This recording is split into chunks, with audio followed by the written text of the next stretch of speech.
নমস্কার। সকল গল্পপ্রেমী ও সাহিত্যপ্রেমী শ্রোতা বন্ধুদের আমার অনেক স্বাগত। আমার আজকের নিবেদন বনফুলের একটি ছোট্ট গল্প, নিম গাছ। কেউ ছালটা ছাড়িয়ে নিয়ে সিদ্ধ করছে, পাতাগুলো ছিঁড়ে শিলে পিষছে কেউ বা ভাজছে গরম তেলে, খোস দাঁত হাজা চুলকানিতে লাগাবে। চর্মরোগের অব্যর্থ মহৌষধ। কচি পাতাগুলো খায়ও অনেকে, এমনি কাঁচাই কিংবা ভেজে বেগুন সহযোগে। যকৃতের পক্ষে ভারী উপকার। কচি ডালগুলো ভেঙে চিবোয় কত লোক, দাঁত ভালো থাকে। কবিরাজরা প্রশংসায় পঞ্চমুখ। বাড়ির পাশে গজালে বিজ্ঞরা খুশি হন, বলেন নিমের হাওয়া ভালো। থাক, কেটো না।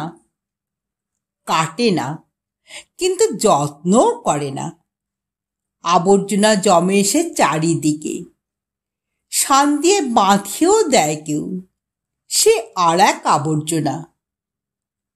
হঠাৎ একদিন একটা নতুন ধরনের লোক এলো, মুগ্ধ দৃষ্টিতে চেয়ে রইল নিম গাছের দিকে।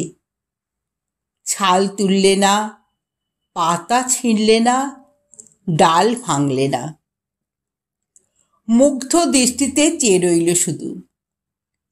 বলে উঠল, বাহ, কি সুন্দর পাতাগুলি, কি রূপ!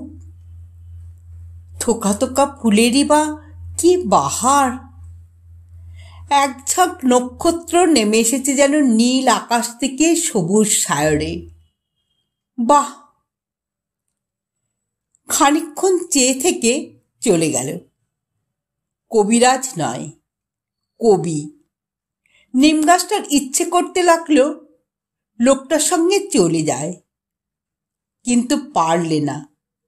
মাটির ভিতর শিকড় অনেক দূর চলে গেছে। বাড়ির পিছনে আবর্জনা স্তূপের মধ্যেই দাঁড়িয়ে রইল সে।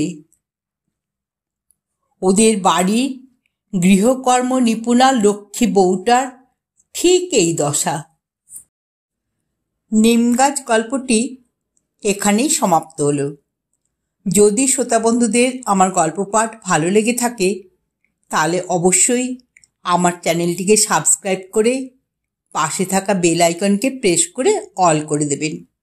তাহলে যখন আমি নিত্য নতুন গল্প আপলোড করব, আপনারা সঙ্গে সঙ্গে পেয়ে যাবেন। আপনারা সবাই খুব ভালো থাকবেন। নমস্কার।